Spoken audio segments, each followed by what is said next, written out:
Hey, everybody, we rolling? Yeah. Okay, today we got a fantastic tour coming to you from me. Yeah, you didn't think I was going to say that, did you? I think I'm going to call it I Might Not Be Poor Anymore tour. Because after this tour, I might not be poor anymore. It depends on you showing up and buying the tickets. That's why I say might. So anyways, coming up very soon, May 12th through 15th, I am in Tulsa, Oklahoma at the Looney Bin, followed by Appleton, Wisconsin at Skyline, May 21st and 22nd. 2 nights, 4 shows. And then after that, Philadelphia, Jolles, and then Governors in Long Island, New York. New York, I'm coming finally, 1-nighter only. And then Baltimore at Magooby's and Washington, D.C. That's my month of May. I didn't say the dates. I realized that after all that, it'll be on the website. I'll do it again. Damn it. May 27th through 29th, Washington, D.C. May 26th, Baltimore at Magooby's. May 25th, Long Island, New York, Governors. May 23rd, Philadelphia, Jolles. I know I'm going backwards. Just Google me, guys. I'm trying my best. Damn it. I'm gone pretty much the whole month of May. Get some of these jokes. I got what I got. Okay. I'm bringing hoodies, t-shirts. I got shit made. I got tank tops with loosey-gooseys. I got more of these coming from my Patreon people. I'm going to message you. Look out for that. You got some merch coming your way. What else did I forget? We got one new patron. One new patron. Speak of the devil. Who is it? Jas Bizanovic. Jas Bavanovich. God bless you. Did I say your name right? I love you. Thank you for supporting. Your Patreon goes to bonus content as well as equipment and signs that are the wrong color. So thank you. Thank you, Patreon. And now about our guest. Today is my good buddy, Danny Jolles. He's hilarious. He's one of those guys, he's just funny and nice. You're just like, I f***ing like you, dude. I met him and I was like, I'll f*** with this guy forever. You're just a good man. If you date my sister, I'll be like, she's safe. She's safe. You know, it's like a good dude. And he's our guest. He just released a special on YouTube. And that's fucking dope because he had offers from companies and he chose the internet because, let's be real, the internet's the future. And I think I might have to come up with the same choice. Bless you. And anyways, I love you all. Thank you so much. Please. Spread the word of my tour, because I don't want to be poor anymore. I love you all. Thank you. Tune in to the episode right now. Like and subscribe, Roger Donna. Yeah. Well, I got convinced on this hat. This is like a newer hat. Samsonite. And I feel like it's I was way off. Was way off. It's such... I rewatched it recently and I was like... It's perfect mood. God, it's just perfect. Are we rolling? Yeah. Yeah, we're just start like this. I auditioned for them once. And I... The Farley brothers? I auditioned once for Farley Brothers. Oh, my. Farley? What's So- it? Sorry, so- lift that shoe up real quick. Oh, I'm so there we go. sorry. It's I'm okay. so sorry. You're That's good, man. completely on me. You almost were in Dumb and Dumber. How old are you? He was filming something, and I auditioned. It was a callback, and I auditioned for him, and I was like, there was no saying it was going to be him. It was just like a director's in the room, and because it was for a commercial, and he was like, "How do you say your last name?" And I was like, "Jolles." Just a random guy. I was like, "Oh, it's Jolles." He's like, "Oh yeah." I was like, "I don't have a jaw." That's what I say always. Yeah. And he was like, "Oh," that's really smart. And he's like, "I always say like Farley, like far," like he had like this thing, and I was like, "Oh, that's smart." Yeah. And then I left the room, and I was like, "Farley." I was like, oh, why would you tell me your name before my audition? And I went out. I was like, I was stupid enough where it didn't hit me until I left the room. Yeah. And then I was like, "Huh, I wonder if that's." And I looked at the photo, and I was like, "Damn it!" It's so much I could have said to that man. I love you, I sir. love you. You saved my life. Ugh. Dumb and Dumber. I remember swinging on the swing set with my buddy Jose Abrego that printed this shirt, and we were laughing at Dumb and Dumber, quoting it as 9-year-olds. Just piss scene, you know. Just go, man. Just go. Wow, it's really warm. They frozen together. It was perfect. It was so perfect. So a movie that just was like, this is what we're gonna do. We have a clear goal, and we're not going to try to stray from it. Just we're going to be two dumb people, and they're going on a stupid adventure. And it's perfect. It's perfect. These guys are good. How the hell do they know I have gas, man? The gas man. Yeah. Oh, the amount of times I'm like writing a script, and now like I'm like going through all these like things, these like structural things, and I'm like, can't just two guys want to go on an adventure to like return a briefcase? Isn't that enough of a plot? I think about it all the time. It is. And it made the AFI top 100 movies of all time, and then not many comedies got in there. I know they That's just crazy. they disrespect us. Lloyd Christmas made it into the that. It's a perfect movie.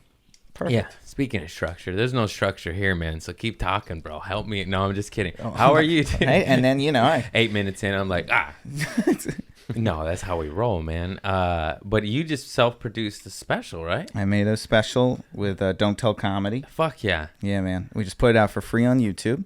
Check it out. That's the route now, man. I swear to God. Oh, I am 100% like, I don't know why anybody. The internet. Unless you're getting one of the big streamers. Netflix or HBO. Yep. I feel like YouTube. Yeah. It's crazy. It's really hard to like accept, because like there was a couple options on the table, and I was just like, I just don't think anybody will see it if it's here. It'll look better. Yeah, it'll look better, but in order to like for a special to take off like on Amazon Prime, like you have to be like a Russell Peters, a Jim Gaffigan. Yeah. If you're just coming up, it's just gonna get buried. There's too much shit out there. There's too much, and I did a thing where I like really watched it, and I was like, I'm proud of this thing. I really think it's a good special. We made this to go on a streamer. We thought this was going to go on a streamer. It can go on a streamer, but the more I watch it, the more I'm like, I'm genuinely proud of this special. I think it's really good, and I want people to see it, and that's my only goal with it, is just to have people see it. And I was like, then it's YouTube. And if it goes to a streamer, you just kind of can't put it on YouTube for like 2 to 5 years or something. Yeah, and it's just like nobody's going to share a Prime link. In my mind, nobody's gonna share it. No. It looks good. Again, once you said that, I realized that has never happened in history. Yeah. For a good product. The Right. shower head's unreal. Yeah, Never. I've never Check seen out Russell Peters. No, it's The Boys is the only thing I've seen shared on You're right. That's it. The Boys. Boys. You watch The Boys? It's so good. So good. So good. So good. It was so dark. I was not expecting that. I thought it was going to be like a comedy. I thought it was like going to be like the Umbrella Academy. Yeah, which I loved. That's so good. And then The Boys is like the Umbrella Academy meets cocaine and rehab and so bloody. sex and it's like murder. You're like, what is happening here? It's awesome. It's it's what it would really be like. Yes. I that's like part of what makes it so great is you're like, oh yeah, this is what it would be. This is what would happen if we had superheroes. A PR campaign for a cokehead murderer. Yeah. It's amazing. It's so good. I love that show. But that's the only Prime thing that anybody really takes in. Yeah, I can't think of another one. Is that new Michael B. Jordan movie on it? Maisel. I don't know that one. Oh, okay, yeah, I know that one. Come on. I haven't watched it yet, though. I know it's good. I do know that. It's the one that everybody's always like, are you on? You look like you're on, because it's just a lot of Jews on it. So everybody's always like, yeah, you've auditioned. And I'm like, I've never auditioned for it. I would love to be on it. And they're always like, I don't know why I think. It's like, because I'm Jewish. You just see Jewish and you. I found out I was Jewish in recent years. Really? Yeah. Hang on, I gotta think this Welcome. through. Sephardic. I'm the brown Jew, baby. Yeah. My uncle took a DNA test and it was up in us. And I always got that my whole life. And so when did you... So he took a DNA test, and then there was just like a little bit of... There was Judaism... Is in our blood. Hidden in there. Yeah. We thought we're Mexican. It's half Mexican, Spanish, English. So, they'd been diddling around the whole time, and somebody's I was gonna say some crazy shit. Somebody sucked some Jew dick late back in my lineage and got it all up in them, and God, you hear that? Hollywood, let me in, motherfucker. No, I'm just kidding. It doesn't get you anywhere. No, it doesn't. I'll tell you right now. Nothing gets you anywhere. There's one thing I can tell you. As soon as I said that, I was like, it doesn't matter. No, it doesn't matter at all. And it's confusing to them. Yeah. because they're like, yeah, but you're still white. And I'm like, well, it's I got it my matters whole who you life. ask. Yeah. No, because I worked at Trader Joe's in West Hollywood near Beverly Hills, and always just like, yeah. And I was like, no, I'm Episcopalian. I'm a Christian. Yeah. Not that I paid attention. But do you feel like now, are you like interested in the faith at all?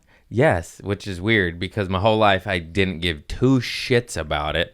And now as an adult, it took me 36 years to figure, maybe I'll go to church and actually listen to what they have to say. I know. It's happening to me too. I'm starting to descend. It's good stuff. And then coming in as an adult, you're like, what I was saying on previous episodes, like, I love 85% of that. That's gold. I'll take that. Mm-hmm. This a little bit old ways. Rules? What are we doing? Just let people do what they do. I can't eat what? Yeah, no, but it's like, you get it. Also, like, as life smacks you around a little bit, you kind of have these moments. You got to keep the faith. Yeah, you're like, hey, you know what? It kind of helps to think someone's up there watching out. You got to have some love and hope in your heart. It gets a little dark out there. I know. Everybody's dying. As a kid, you're like, why is my mom so into this? And then the older you get, you're like you had me. For sure. You had me. Yeah, you had to go. Yeah, you needed somebody to tell you. You got the Antichrist. You got to go to Christ. I am not. I just like firecrackers and fun, But not anymore, I feel like.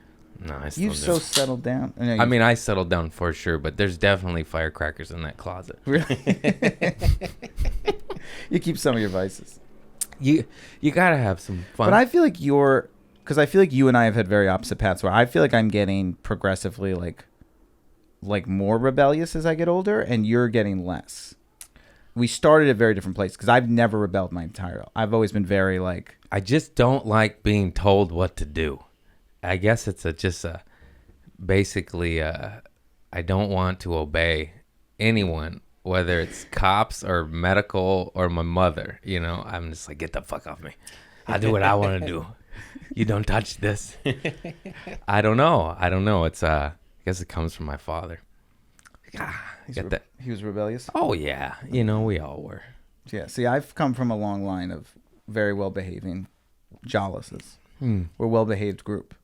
We listen to instructions very well. My dad was arrested and made the newspaper in like the 60s. And then I was arrested and made the newspaper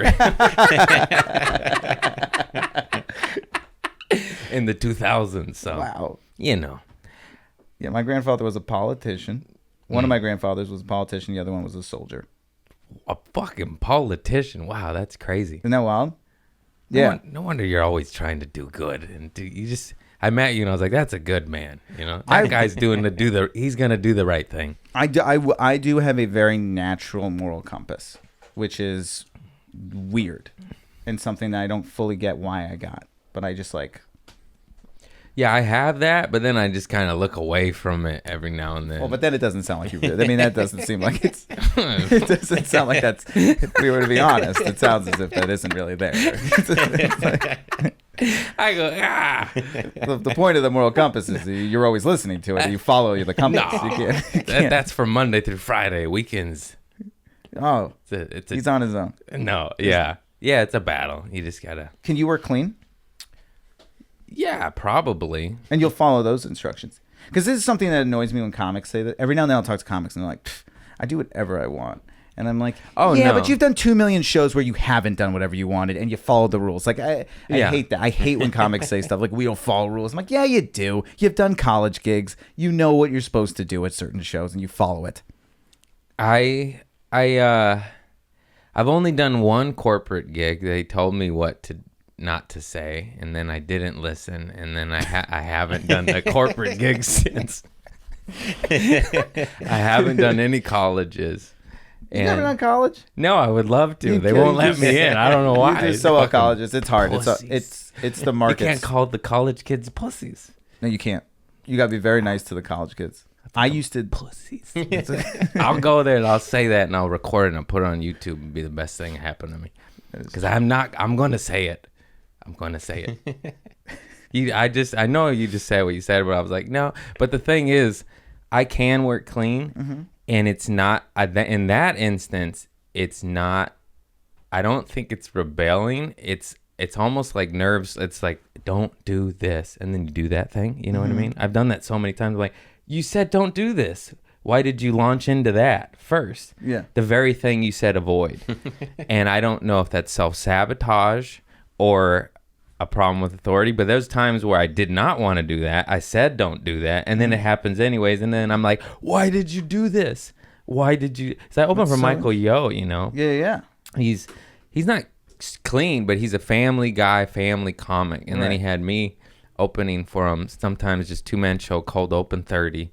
And I'm just like, dude, I'm talking about tucking my dick in, you know? And I learned to say the same jokes in different ways. That's all it is. Yeah. Like I've had the bigger issue I've had because I've opened for a lot of people and I've opened for a lot of like cleaners. So I'll do it because I just naturally I'm a clean dude. Like I never had to think about being clean. It was like literally the first time somebody was like, "Can you do clean?" I was like, "Yeah," and I did it. And I was like, "Oh, easy, nothing to me." The problem is when they're like, "Don't talk about politics." Don't talk like sometimes you get those rules, and that I like. That one I got in the bag. Yes. That one really fucks me. No problem. That one will fuck me real hard. If you can't talk about politics, I'm like, ugh. It's like I basically have to cut every one of my jokes in half. Fart politics. Yeah, man. Yeah, I haven't done the damn colleges. That's how I started. I started in the colleges. That was Wow. like my first time. That was like first time I made money. I had like a college agent. It was like my first agent ever. I know, I always heard of that. I took that fucking class at Flappers as a young pup. I didn't know any better. Break into colleges. I was breaking into open mics. I had no business in that class. Yeah. They took my money though. They took my money though. They sure did. And I was like, as I was learning the information, I realized like, oh, this is good information. I talk shit. That it was good information. Yeah. I just was nowhere near ready for it. Yes. It was good information. It's 4 years later. Yes, I think the first there should be like prerequisite to that class. It's like, hey, can you do? Do you have 20 minutes? Yeah, minimum I of got clean. 3. Yeah. Let me in. I'm starving. But I will say I'd probably only done 25, 30 before I did my first college, where I did like an hour. Yeah, And that's I just scary. winged it. Oh, yeah. Just literally wrote down every idea I'd ever had and just put them on a list and was like, I'm still scared of the hour. if we get to the end of this list, we're in big trouble. We're in big trouble. It's such a long time up there. It's so long. So long. It's so long. At 30 minutes, I'm like, oh, I'm done. Yeah. Why do I have to keep going? Nobody wants this. I know. I now I love an hour. Now I'm like, now I love it. But back in the day, I remember I would watch the clock. Yeah. Like it How was- long you been at it?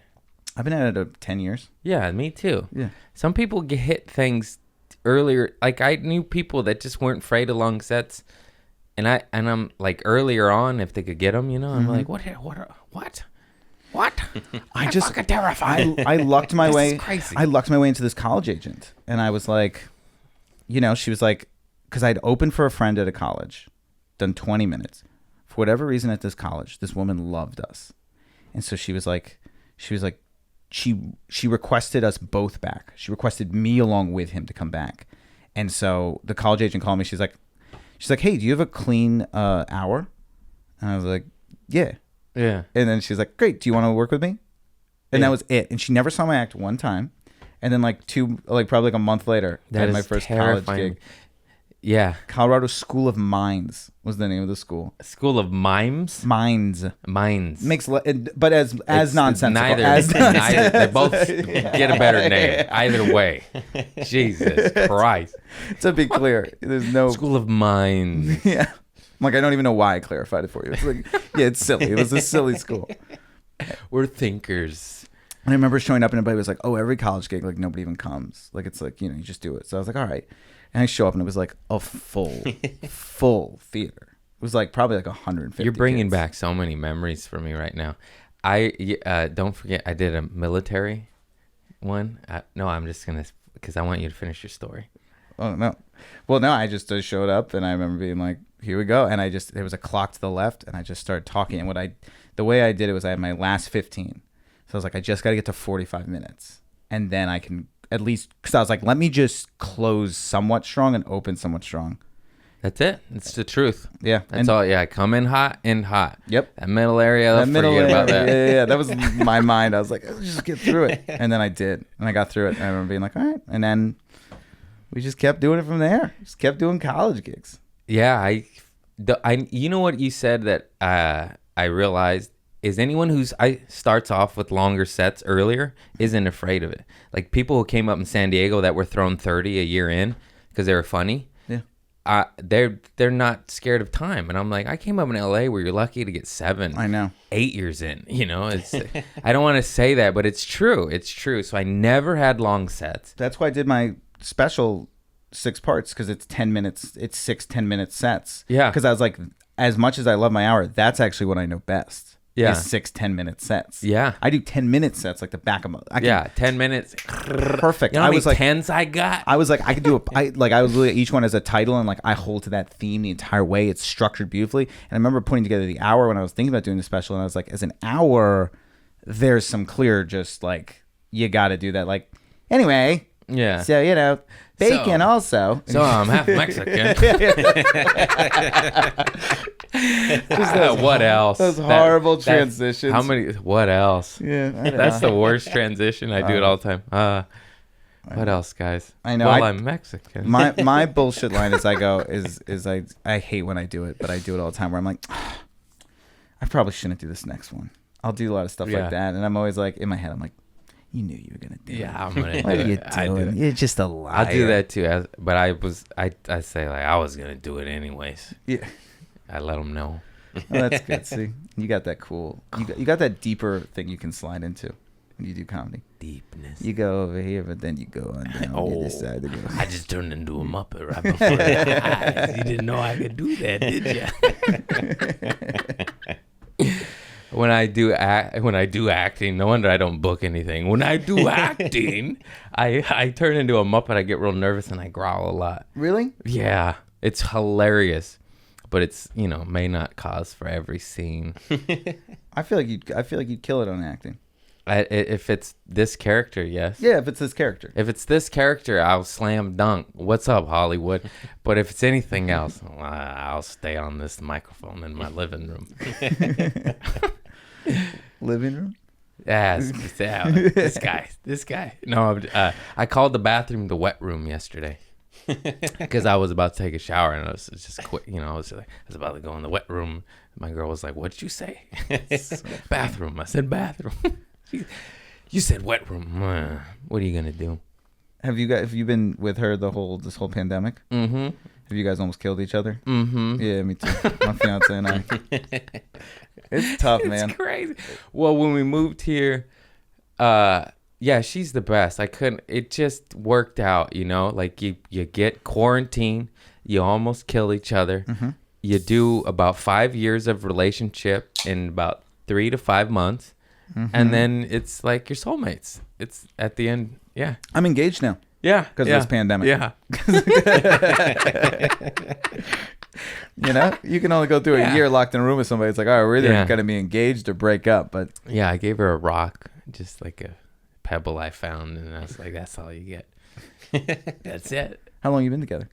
Oh, Jesus. I don't even know. We met like 2 years ago. And then we were dating a while, and then the pandemic hit, and then that's when it kicked up. I love that. Yeah. I like comics and relationships. I think it's a very important thing. And then we almost murdered each other, and now we're almost married. Yeah, we've almost murdered each other a couple of times. Yeah. We had some real, because my fiance is like was very scared of COVID out of the gates. Yeah. I was pretty scared of COVID. I wasn't scared at all. And I thought it was nothing's bullshit. more on brand for you. And I was talking all this shit on the internet. I was like, you guys are a bunch of fucking pussies out there. And then, and then the world shut down. And I was like, oh, man, I guess. All right, whatever. No, but I did the lockdown. I shut it down. We didn't fucking go anywhere. I know. And then, just studio apartment in Hollywood, you get aggro. She's like, what's wrong? I was like, I don't have anything. I don't have dodgeball. I don't have stand-up. I know. Dodgeball? Yeah. You play a lot of dodgeball? I love dodgeball. That's how we met, my fiance and I. We met playing dodgeball. Are Yeah. you fucking shitting me? I'm not. That's serious. I know this guy. That's phenomenal. I know. Yeah, dodgeball. I'm not even joking. I love it. I love it. Almost maybe as much as stand up. It's great. I'm addicted. Yeah. Yeah. Have you watched the trampoline like on ESPN Yeah. stuff? Yeah. Unbelievable. Yeah. A lot of those guys are my buddies. Really? Vince Marchbanks and yeah, they're Why don't insane. Are you good enough to play at that level? Yes, but those guys are for sure better than me. Okay. Those guys, I am extremely good. And then these guys play, and you're like, oh, okay. But you got Michael Jordan of dodgeball. What the fuck? Yeah, but you got to be like, if right now if I was your agent, I'd be like, we got to make you the Joe Rogan of dodgeball. Get you on the mic. It's gonna blow up. It's the most entertaining sport ever. It really is. There's this movie that everybody knows that's Yeah. like about competitive dodgeball, which everybody watched. So it's like popular. When you watch them on the trampoline, it's Trampoline's insane. phenomenal. That's to me is like, okay, you guys, I'd rather play indoors on a basketball court. Oh, interesting. Because not that that's not a valid form of dodgeball, but like the real dodgeball takes form in on flat surface. Not let's make them do double backflips, which is badass and the craziest shit you've ever seen in your life. Crazy. And it's fun, but like I just want to play like traditional dodgeball. Call me a purist. But there's so many different forms and balls. There's foam, and then there's rubber, and then there's the big ones called elite. And I actually don't like elite because you just break too many fingers and noses and shit. And it's true. It's just too big of a ball, and the guys are too big. There's 6'6" athletes, ex-ball players throwing a ball this big at your face. Yep.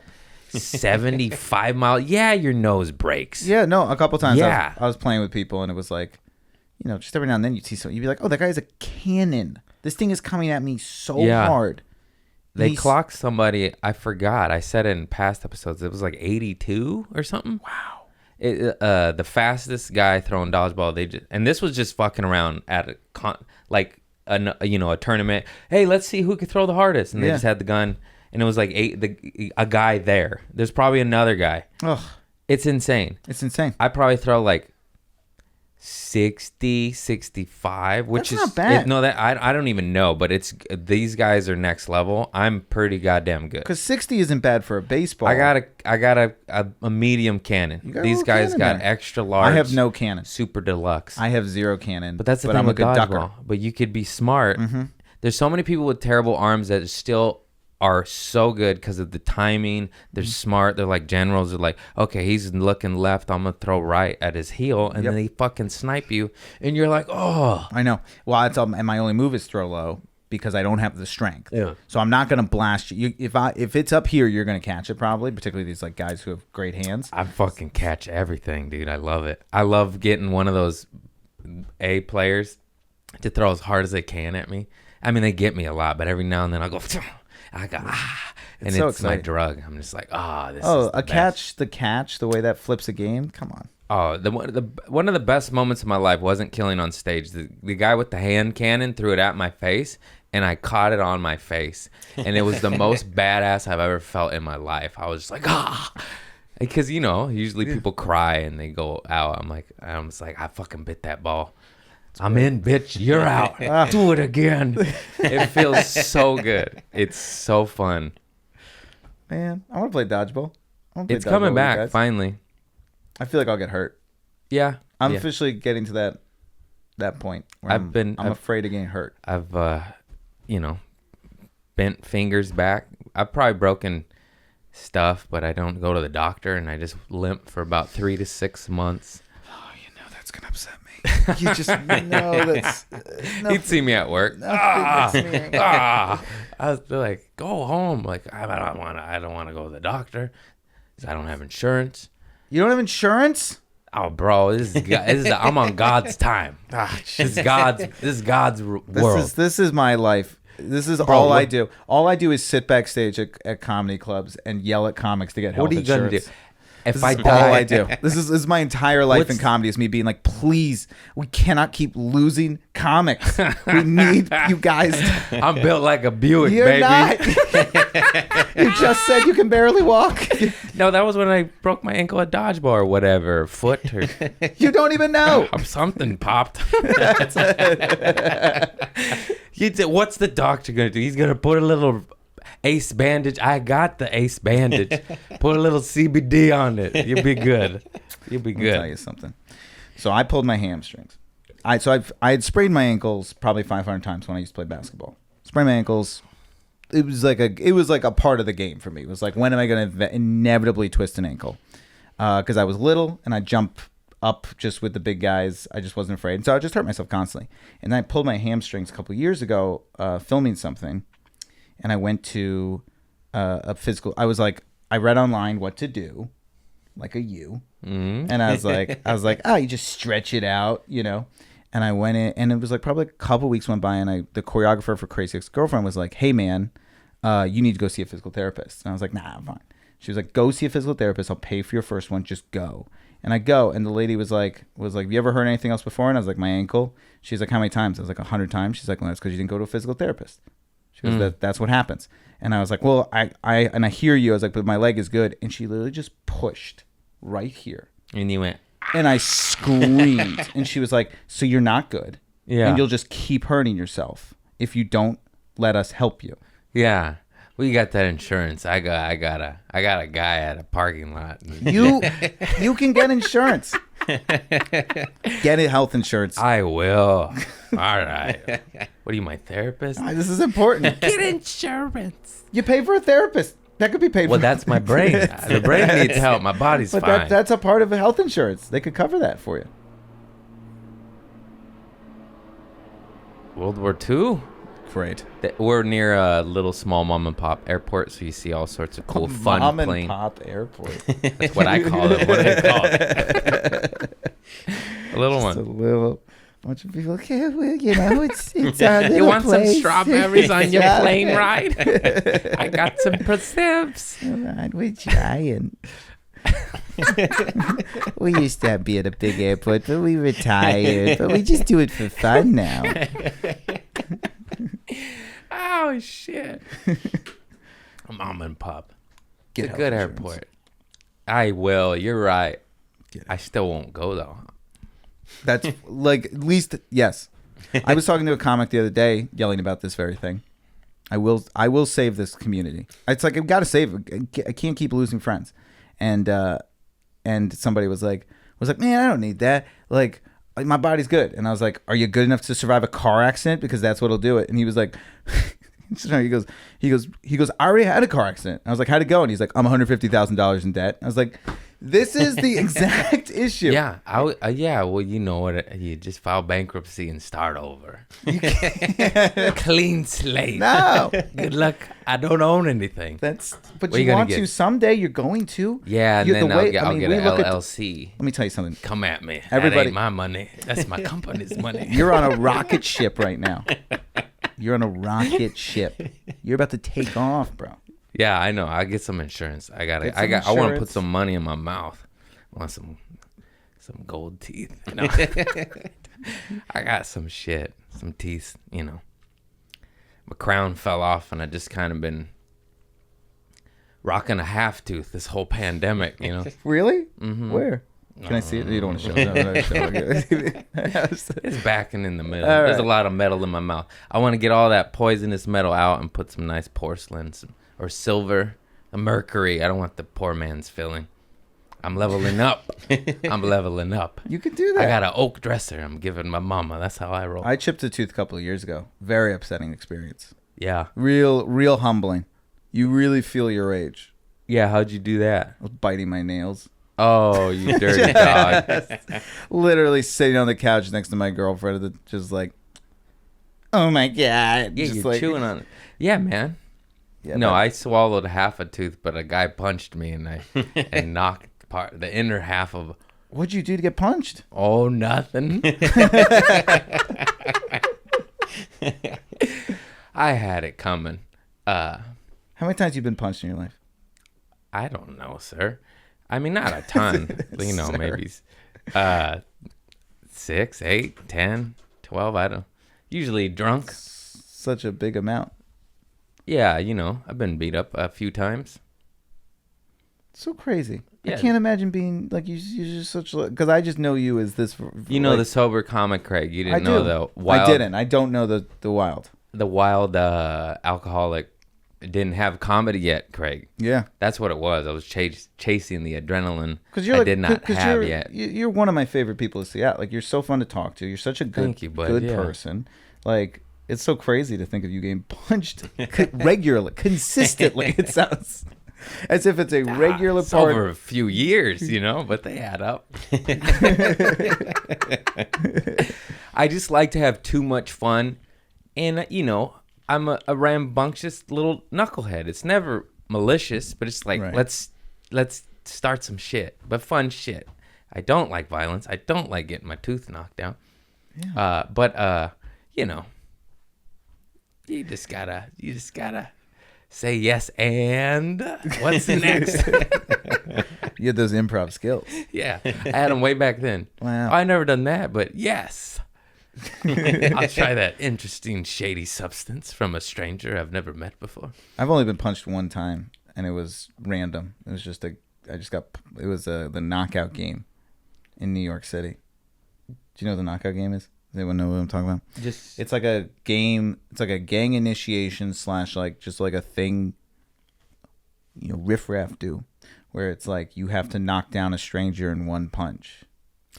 and you're just walking. I was by? just literally walking down the street, and all of a sudden, it was Damn. like it felt like I blinked, and then I was stumbling. Yeah, sucker punches are the worst. It was such a bummer. It hurt so much, and Yeah. I was wearing headphones that hooked around my ear. They hit me right behind the ear, so I had to like go to the hospital and get like all these. I had to get 3 stitches behind my ear, which is not a comfortable Who stitch to get. sucker? I mean, you're in a gang. Go fight another gang member. I know. We're not in gangs. That's like the one thing the Wire told me. It was like, it's all, if you're in the game, you're in the game. We don't touch people outside the game. I was like, I wasn't in the game. He's not in the game. Look at him. He's not in the I'm game. not in the game. I was just living my life. God. Very clearly not a part of the game. I've been very fortunate to dodge all like gangs, and I think I told the story, but I was pocket checked in the hood. What does that mean? They check your pockets and rob you by some gangsters. Oh, Pocket check. You no? no. Never been robbed before, this guy? No, but we were in high school and we were shit-faced and we were roaming the streets in a bad neighborhood late at night, as dumb high school kids do. And then we found a TV and we picked it up because we were going to go smash it. And then when we did that, like these essays came up and they're like, what's up? You know, like, because we were all these knuckleheads carrying the TV. And then they started like pocket checking us and robbing us. But then one of the So they just start touching your pockets. they just like give us your shit, and we were gonna try to fight them. And then one of them, they're like, "Where'd you get that TV?" And then we were just like, "Found it on the street. We're gonna smash it." And we're all hammered. And then like one of them were like, "Man, leave these fools alone." And then we just walked off, and that was it. And they let us keep our $6 because we didn't have any money. We had $8 collectively. So you got pity from the robbers. Yeah. Yeah. Or did they? Or is there a part of them? I think they saw young. You know, they saw sort of the young themselves. Yeah, I were think they're just smashing TV come shit on. face. They're like, Hey, we were once like this. we graduated. Yeah. Now we robbing fools. Yeah, it just worked out. It's always worked out. I mean, Yeah. you did get punched a lot, but yes. Yeah, that didn't work out. Those nights. To be clear, it does seem as if it didn't always. Oh, work you out. gotta, you're always bringing up old shit, Danny. I can't get over it. I can't get over how many times you've been punched. No, it's just 99.9% of it was alcohol related. Yeah. As When soon you- as that stopped, it stopped. It was like, oh, It's great. yeah. See, I have a problem where alcohol makes me better. Like I'm a I will better, have to. better person, very sweet. I don't know. No, I'm 100. I work better. I like am sweeter. Sorry, you were raising alcoholic then? So I literally have to work on it because I'm like the only reason because I'm like I would it's like so during the pandemic because always it was like I would drink but I'm doing stand up always. So, Yeah, I've never seen you hammered. Yeah.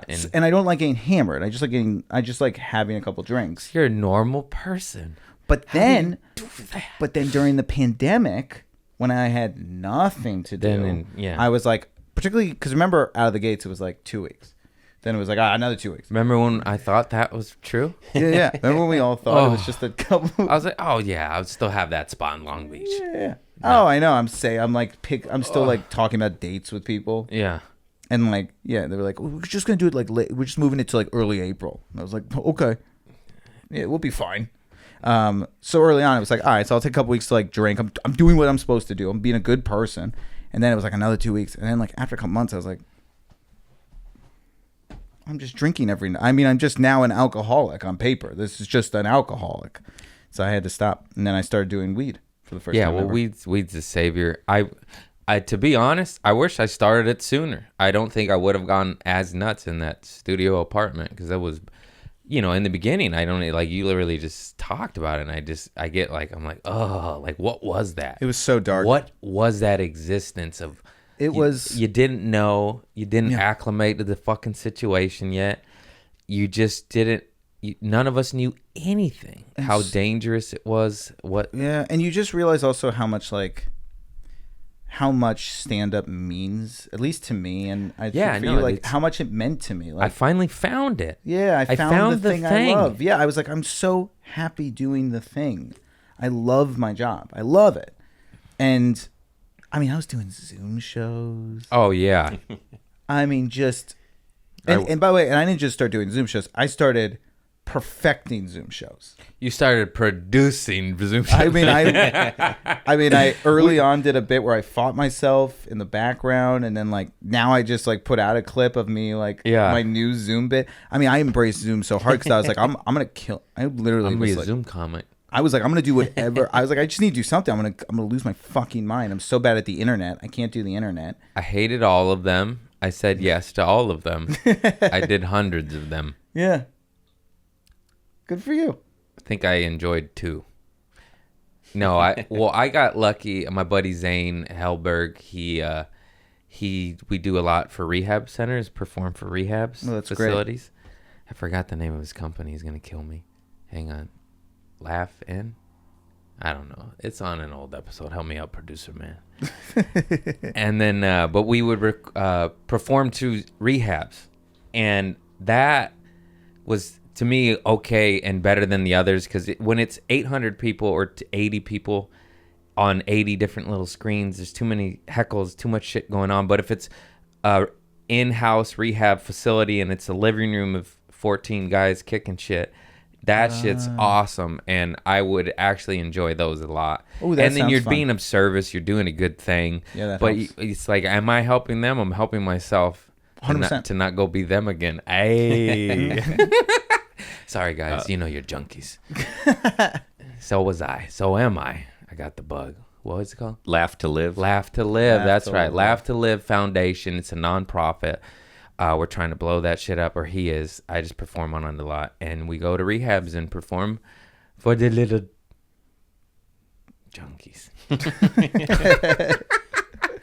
You can't say that, but it's just fun, You could say that if you know. You're allowed to say it. I'm allowed to say it. I can't say that. I was in there with you. I wasn't. I cannot. Yeah.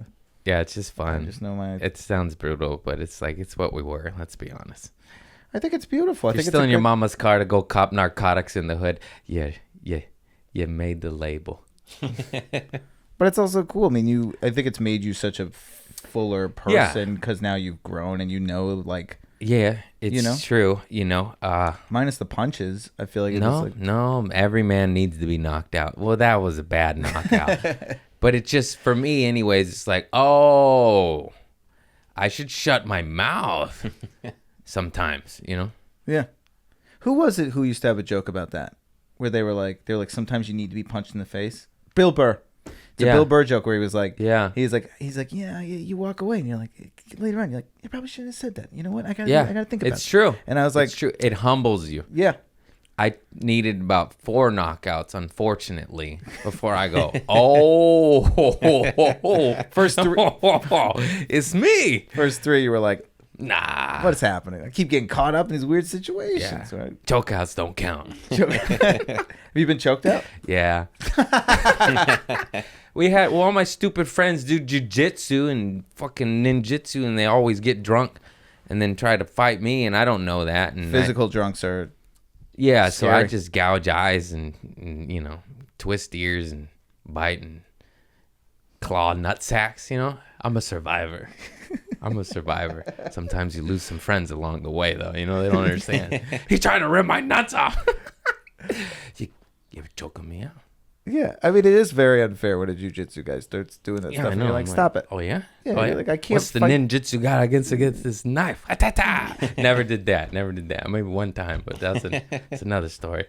No, it's accident. We were stoned. I just told that one. I stabbed my buddy in the arm because we were high and I was cutting an orange and he scared me. And I went, that one doesn't count. That doesn't count. Self-defense. Genuine accident. That's okay. That one's all right. I'll allow that one. I just ramble and just confess shit. It's good. It's good. You got to let it out. Can you believe we're in the same room as each other? I know. It's fantastic. Isn't it wild?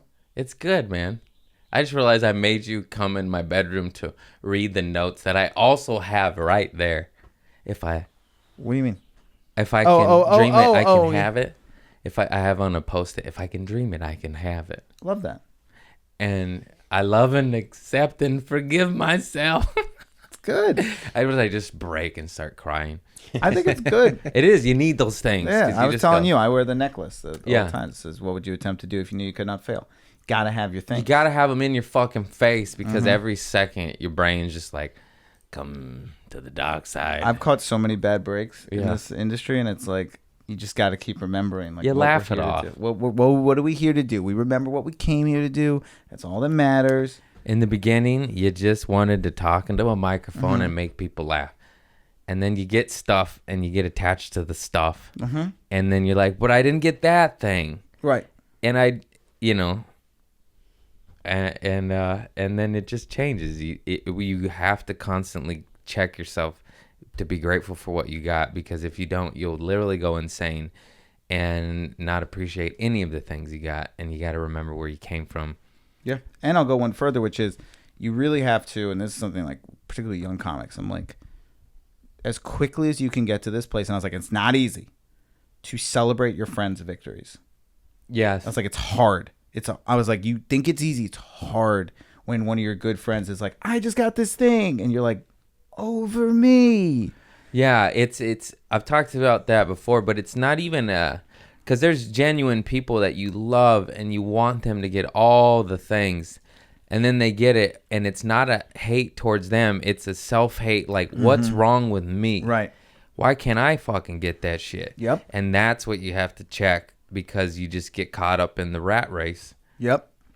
That's bullshit together, and everyone gets shit at different times. Everybody gets shit at a different time, and so much of my career has come from my friends who jumped ahead of me, reaching back for me.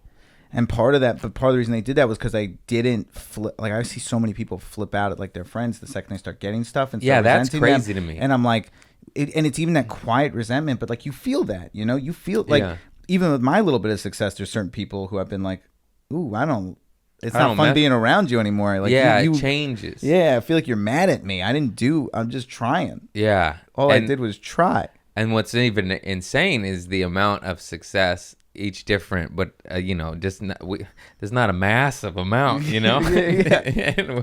But to even say that, it's just like, because even just getting to this stepping stone was nearly impossible. Yeah. And so difficult, and there's still a lot more to go. I know. It's so bananas.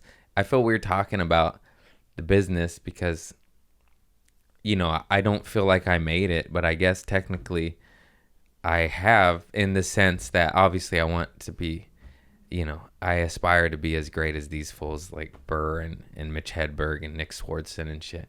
but we're on our way and we make money off of comedy, which is insane. Wow. That's like, what is that? 10%? 5%? What do you mean? That make it to that. Oh, for sure. Like To make it as far as we have is so astronomical. The amount of things I've done where I'm like, oh man, he's been on TV shows. It's like He's done the TV shows. I've done that stuff, but I've also, but then other areas I really struggle with, like social media has been the death of me. I am not good at it. And Well, you're not going to be with that attitude. I've really had to turn my attitude. It's literally been a huge part of my career. They changed the game. It hurts now. It's like hard and it's even more homework, but it's still, we have to do it. We have to do it. Yeah. And so like I struggle there. Like I have, I did this other stuff and I thought I was getting really good at this, and all of a sudden everybody was like, how many followers you have? And I was like, followers. You're like, I've been that in matters? How Did that many matters now? When how did we many doing damn that TV shows you been in? I know you were on like 2 seasons. Yeah, well, Crazy X, I did it was like 3 seasons basically Yeah. worth of stuff, and then a bunch of other things I've just like appeared in. And I was gonna say you've guest starred in a gang of shit, right? I've done a lot. I'm good. I love acting. Yeah. Acting was my initial thing. Guy's got 14 TV credits, but he ain't got a fart video. I don't have that many. I didn't do the followers thing until very recently. I was like, oh shit, fucked up. Isn't it annoying how many things you have to do? You're like, dude.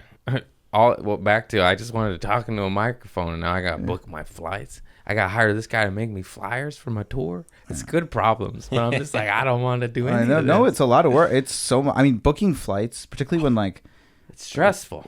And when you open for someone, so they just send you, because when I open for people, they'll just send you like their thing, and they're like, just be around this, and you're like, okay, what's the cheapest way to be in this city? Yeah. But be close enough to them where nobody's mad at me. Yeah. But I'm not staying in that fucking hotel. Like, Yeah. like, Yeah, I'm not. Yeah.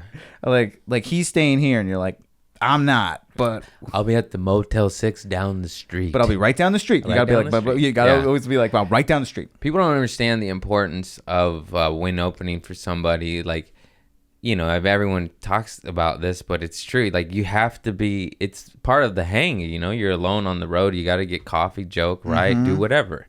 Yeah, And you're making it bearable for them and for you. yeah, really, for both of you. Otherwise, you're just alone, and it's fucking, yeah. I know. It can get it's wild out there. But booking your flights and stuff is it's a lot. It's a lot of work. And then the social media thing was the one thing I was like, yeah. And then I was like, whoops. Whoopsie daisy. Whoopsie. That's important now? Power to the people. We're all sure? I know. It's crazy you can have 1 million followers and not 1 credit and be better off than having 20 credits and like 8 followers. It's true. It's fucking bananas. And It's you true. could have been on HBO shows and shit. I literally. And I didn't even mean that. You were? Which one? No. I was Okay. just like, but, well, Was I? no. That's how many credits he has. He has to think. I was like, think. when I was mosh pit guy number Whoa, 1. I mean, I've done a lot of those. I've done a lot. Well, I'll tell you what I used to.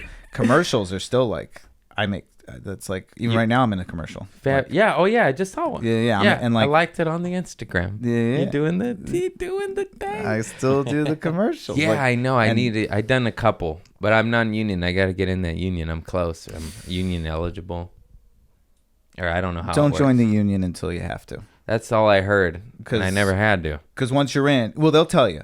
Yeah. Like that, like the day you get in, the day you have to join, they're not shy about it. Yeah. They're Like, like, by the way, it was $5,000. it was literally that. I remember I booked it was like a Comcast commercial, put me over the top. A Comcast commercial where all I did was I was supposed to deliver mail and then bees attack me. And that was the entire part. And I was It like, pays. It Oh. fucking it pays. pays. But it was union, and they were like, I'd done a bunch of stuff, and I got the call, and they were like, hey, so you can join. And I was like, no, I'm good. Thank you though. Like someday, I'm so excited to join someday. Probably like when I book a series regular or whatever. Like when it's, and then they were like, no, you have to, or you can't show up to set tomorrow. So we'll see you in the office. And I was Yeah. So bring your checkbook. like, yeah, Bring your checkbook. that's the closest I ever came to calling my parents for help. Nice. Was when was the SAG dues. Well, yeah, that's a left gut punch. That was a- no one's. What now? How much now? $3,500 right this second. I was doing good. Yeah, like How about 2? And I remember it was like 1,000. They were like, well, you can give us $1,000 today, and then you have to give us like $500 for 5 months. And I was like, whew. Yeah. But I was still in my day. I still had a day job, so I was like, Yeah, I could pull it off. Yeah. Oh, yeah. Fucking And day then once job. you're in, and then once you're in, you're in. So, but non-unions, I flew to South Africa for a non-union commercial. They flew me to South Africa to do a non-union commercial once. Yeah, I was all up in that non-union shit. The thing is non-union pay. It's bad. It's bad. Bad. What I is mean, it, like a quarter? What would you say? Less, huh? way less, because the problem with non-union in particular is they'll pay you a flat fee, and then they'll just run that shit forever, and you're not seeing any part of that. Whereas like with the commercial I'm in right now, it's like being the union is very good and very important, and I wish everything was union. I do too. I love the union. But non-union stuff, because it's just less competitive, you can like I used to book so many. Yeah. It was great. Yeah. I wish everything was unionized and organized with healthcare and mental health, dental health, optical, all of it. Paid time off. You had a baby, go be with your family. Of course. Oh, is that so revolutionary? Sounds like just having a decent ounce of heart. That's what all that sounds. Oh, no niño for you. Get back to work. I know. Fucking bastards, man. It's horrible. It's not fair. Not right. It ain't right. Yeah. But yeah, it was. What was your favorite non-union commercial you've done, or union? I've only done like 3, man. I like the University of Phoenix, an internet college. You did That was fun. Yeah. What'd you say? You Just like dress up in 70s. No, I didn't even say shit. I was a 70s guy in a classroom. I wore bell bottoms. I looked like Shaggy from Scooby Doo, and I had a striped shirt with like a leather jacket. It was just funny. But then I was in an Alzheimer's commercial. Oh, this one. I was with Grace Lusk, very funny comic. Moved to Vegas. She's doing theater out there, and doing theater or like shows, like cool comedy like shows in a theater. Yeah, got it. I was, and I was her on-set boyfriend. You know, we're the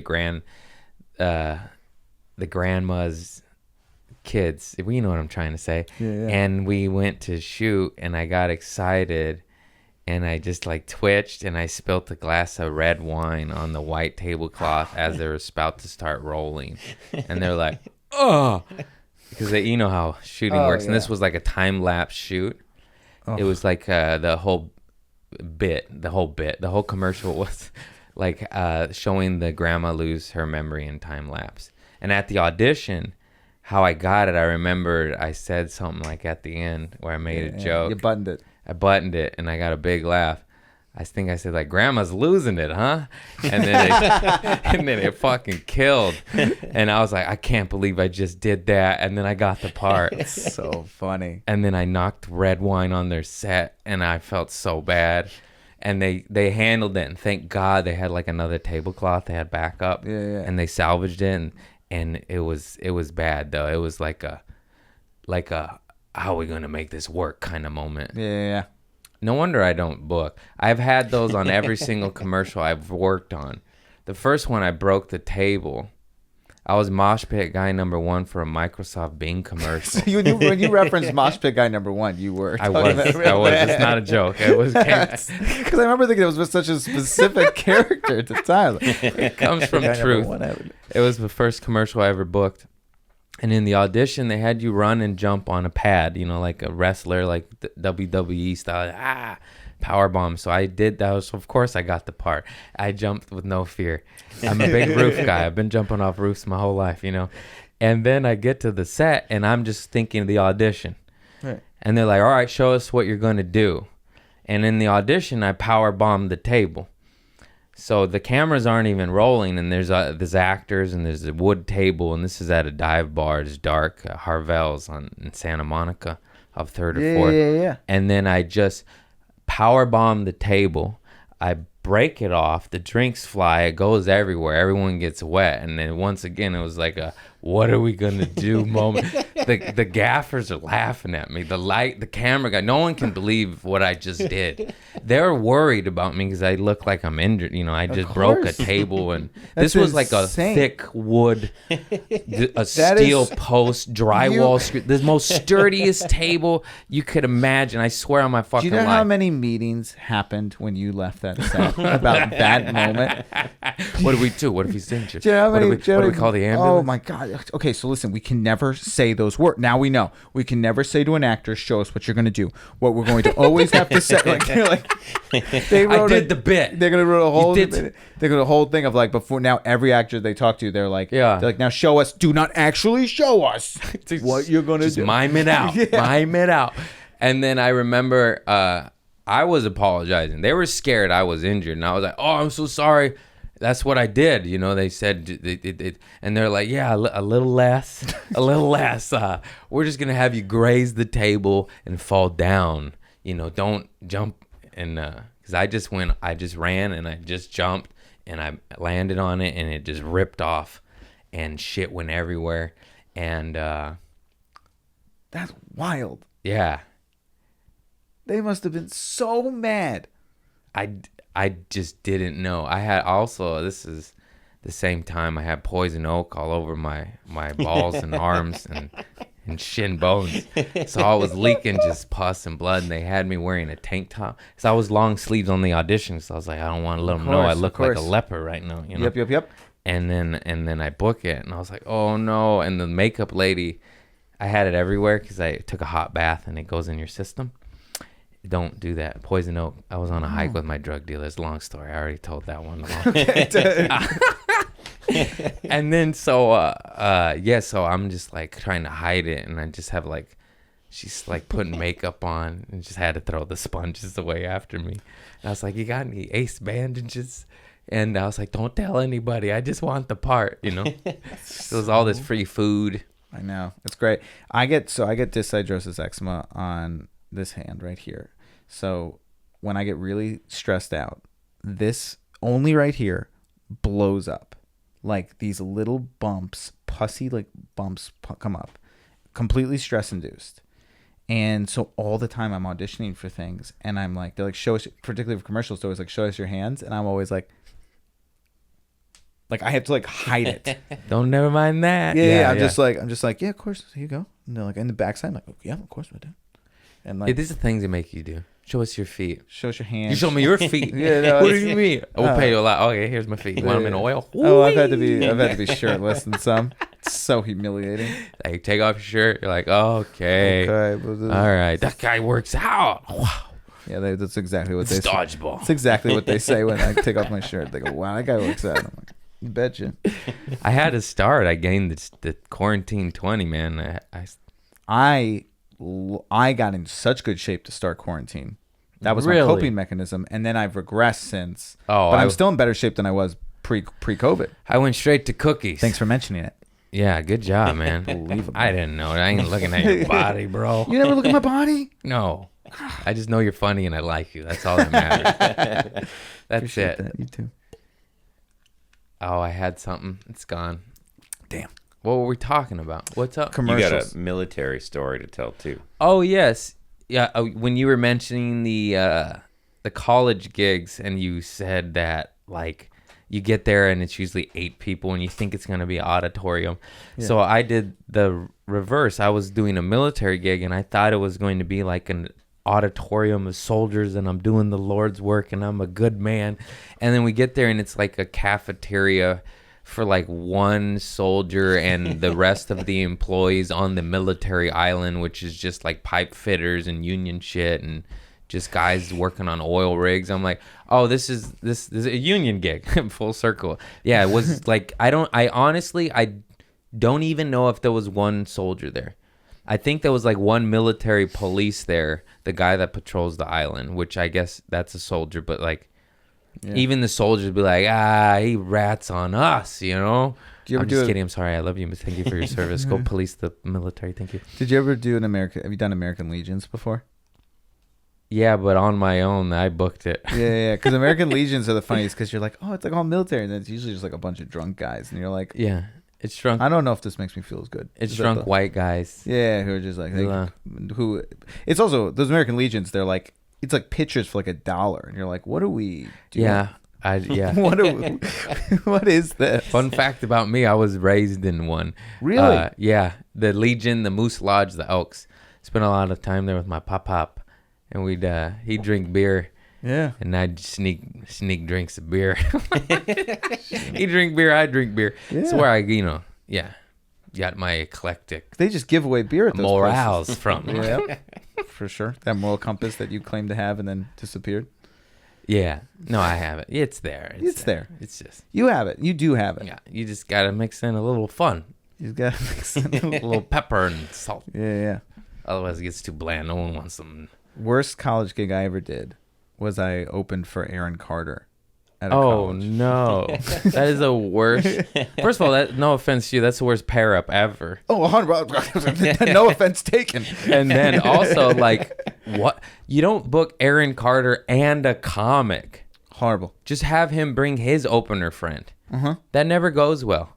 Yeah, no, I mean, it was they had booked me, and then, so college gigs, the way it works is it's usually comics on the way up, musicians on the way down. We kind of meet in the college circuit. Okay. And so it was not unheard of to have to do a show with like a musician, but they booked me, and then all of a sudden I just get a call from my agent. She was like, so they now just booked Aaron Carter also. And you're like, he's not a comic. And I was like, and I also was like, so they're canceling me? And she Yeah. was like, no, they want you to go up before him, so you'll open for him. And then the craziest part is I was like, how much time do I have to do? No. And she was like, they want the full time. Oh, no. It's like, Why is it people that have no clue always running the things? I was like, You're like, no. I was like, nobody No. wants that. Nobody will want that. 0 people in that space will want that to happen. She was like, that's what they want. And I was like, And to get paid, you have to do it. the thing I was told when I did colleges was Do the time. do the time, don't sleep with any students. Those are the 2 things that they told me. Yeah. I stuck to both. I was very, but that was the big thing. She was like, if you get off stage a second before, they can void the contract. That's so fucked up. Yeah. So you just want me to die up here. Did Literally. it go well? No. Oh. I mean, I thought he was over there. Actually, yes. it was, here's what I'll say. I went there because I remember showing up and being like, how you build false hope in when you're in a comic, you're just told about a horrible situation, but then it only takes 3 minutes for you to be like, you know what, it could be good. Yeah. And I got myself to that place where I was like, everybody's going ironically. Yeah. Everybody here's here ironically to see him. So comic will actually make sense because it's kind of actually what they're. I remember showing up and they were all it was just all girls and they were dressed up and I was like, fuck, they're not. Oh, no. They're very into it. You probably should have done 15, 20. So the thing was, I went out there and I was like, I just said it was the only time I've ever done this because my instinct is always don't make fun of the situation. So many college gigs in particular, the strategy I always used is I always walk out there and I'm like, this is great. It's 2 people in a room and I'm like, this Sometimes- is such a great show, and they'll buy it. Yeah. You can just get away with it. And I was like, I'm so sorry, I have to make fun of the situation. They're like, okay. And I went out there and I was like, this is insane. My first 15, even 20, 25 was pretty good. And then, because the crowd is Where's Aaron Carter? well, they're just he's running the light. There's no way he's supposed to be on No, stage. I'm though. not. They made me No, do no. this. They could have given me 25. It would have been a great show. Yeah, but no, you push it. No, Now so- we're doing another 30. So that last Is it an hour or 55, it was 45? 45. 45. That last yeah. 15 was And you guys, long and I bad. cannot stress this enough. 1 minute on stage going bad is 10 minutes. And you start, because the thing is it's amplified. I'm through 20, 25 minutes, and I'm through about 20, 25 minutes of material. Perfect. We're Stop. going good. And then you go all of a another sudden, 20, 25. that next 5 minutes, I'm now going through 10 minutes of material every 5 minutes. 15 minutes of material. I'm just starting to just throw I'm trying crowd work. That's not working. What can I do? Anything. And it's the college's fault. They're 100%. just not listening. Just not listening. He's not trying to get out of pay. He's genuinely saying this is a better show. Yeah. You're going to tank the show. You're going to hate me. You're going to make me look bad and you bad. No one will like this. They don't listen. So I did it. I forgot who it was, but it was some producer that finally figured out a bar show. He did like an hour bar show, hour 15. That's it. And I was like, hey, that was pretty good. Yeah, because it's not 2-3 hours in a shitty fucking bar. No comedy show should ever be over 2 hours, in my opinion. None. Well, Never. Dave Chappelle's the only guy. Dave Chappelle. Seinfeld in a theater. And Those guys are different. In a theater where people are paying crazy amounts of money, like sometimes the crowd is just so hot and it's their big night out. Other but than it's that, like, none of it. there's no reason. None of it. And same with movies, everything. Anytime a movie's over 2 hours, I'm like, ugh. Well, the what was Quentin Tarantino's The Hateful Eight? I watched that in theaters, probably the day it came out at midnight, and it was hard to get through because I was so tired. And it's 3 hours. 4 hours. So funny seeing those midnight movies because you're so excited and you show up and you're like, why am I here at midnight? Yeah, I'm like, I'm so tired. What am I doing? I do it so much. I I'm know. like, you idiot. I know. I used to do it like when I was first starting. Go with like a bunch of comics. We'd always do like Yeah. spots Midnight in that Man. midnight It's- movie, it's and we'd so all show fun. up and we'd be like, It's like, "This is so exciting!" It would start, be like, I'm tired. This is hard. start slumping. Yeah. We did that. We chose that. We chose this. And then I couldn't get through it, and I thought it was okay. It was probably just 'cause I was exhausted and it was too late. But then I finally watched it on Netflix, chopped up into 4 episodes. I burned through it. It was like the best thing I've ever seen. I was like, next episode. Yeah. And what a difference it made just sliced up like that. Given to you and I know the true movie buff will be like, no. I'm like, 4 hours is too long, asshole. Yeah, I watched Lonesome Dove with my father as a child. I know how to watch an old movie, but that's fucking long. Robert Duvall. People were like, Tommy Lee Jones. everyone was asking me Ricky that, Schroeder. because I'm like, I'm kind of a loser, and so everybody was like, "Did you watch the Justice League Snyder cut?" And I was like, no. It's like I don't have the amount of time to watch a I movie haven't I've either. already seen again. I haven't either. I've I want seen- to, but it's like It can't be that different. It's the same footage. How's it possible? I heard it's much different. I know. I gotta do it. I gotta 4 do hours. I just don't have that kind of time. it. How long? I have to pee real bad. We do a pee break because we're rolling Yeah, good. go, okay. go. Ooh, pee boy, what the hell were we even talking about? We have hit an hour 10 though, and I got a couple more questions for you. Yeah? You're gonna love these. Oh. But maybe we won't get there yet. Okay. Piss took me out of the moment though. What were we talking about? I was yelling. We just finished Aaron Carter. And, Oh, yeah. And these shows that. Oh, and shows not being too long. I just did a boat show. I headlined a boat show, mama. I made it. It was What kind of boat? Isn't it wild that you said a boat show and I was like, I totally know what you're saying, but just which kind of Which boat? Because I've kind done of boat? multiple boat gigs in my life. It Which was version of a boat gig? The ones that are impromptu. good? Oh, impromptu. Never impromptu. Good. Never good. With it's ran by 2 comics, Nick Scarpino and Austin Carr, and I stayed at Austin's house. Thanks for having Nick me. Scarpino from SF. Yeah. From Kind of Funny Games. Yeah, I don't know. Nice guy. The best. What's Kind of Funny Games? Kind of Funny Games is his podcast / video thing that they do that is huge. Oh, nice. Didn't Ask me to do it. What's up, Nick? I had nothing to do. You make me stay with Austin and his grandma. That's fucked up, bro. I'm just kidding. I had the best time with those guys. Nick loves cheesecake, and I thought that was the funniest thing ever. That he's addicted to cheesecake like I am to CBD and the sweets and stuff. And he's asking because the he also server. looks so good. Yeah. He's in really good shape. He's one of those which, like, as somebody whose weight fluctuates very easily, like it takes a week of me being like, I can just have a sad week and I can undo months. Yeah. And like I remember when I was with him up there too. People just can't tell because I start off thin, but I've always, if you've seen my belt hole loops on my belt, I'm just saying they've gone from. Yeah. They go. I'll they, swing. They go both sides. They've achieved every hole of the belt. Sometimes drill a new hole for too thin, tweak, and then some, sometimes just kidding, mama. And then sometimes over here, for the one too many hot dogs. I had 2 hot dogs last night. Woke up as if I was hungover, searching for soda. I was so thirsty. The sodium level in those. Come on, organic grass-fed Applegate though. It doesn't matter. Why am I winking Hot so dogs much? are not good. What do you mean? It's beef. They have brioche buns at Trader Joe's. They have brioche hot dogs buns at Trader Joe's. How am I? Of course I ate 2 hot dogs last night. I'll talk about it more on my Patreon. He's not into the hot dog talk. What were we talking about? God. If that isn't But a the reason boat- to subscribe to the Patreon, guys, I mean, if you're not getting in on this hot, I can't even imagine what these hot dog takes are going to be. The boat show was amazing. They do it right. Everything was amazing. They take care of you. You get a little piece of the door, so you're getting paid. Nice. And it's beautiful and it's gorgeous. But first night, San Francisco. It's pretty cold. Pretty cold place. Very You're on- cold. you're I on was the just up there a you're on couple the weeks ago. water. You're on the water. You're on the roof. Oof. COVID safe. No indoors. We're indoors right now. I'm just kidding. And then he's like, I don't find that funny. I'm vaccinated. Yeah, he's good then. Teflon done. I just put my dick in the soil and God says you don't get COVID. New cold. This new cold. I'm You're killing me. starting. You're killing me. It's called Soil Fuckers. You should join it. Anyways, yeah, it was phenomenal. They kept it short. That was the whole point. Mm-hmm. And the first show was so cold, bro. So cold. I know. But you just bob and weave. You fucking, you I box. did a weekend up in SF a couple weeks ago with Don't Tell.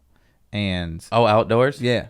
So you know exactly what I'm talking. Now And imagine the first night I showed up in like an open like kind of jacket. That was it. And a t-shirt. Oh, And dead. I was Dead. on stage really like Yeah. I made like I hate every decision I've ever made that got me to this show. Like, what did I do? And the second I showed up in like full sweater, sweatshirt, and Yeah. a jacket on top. I was fully prepared both nights.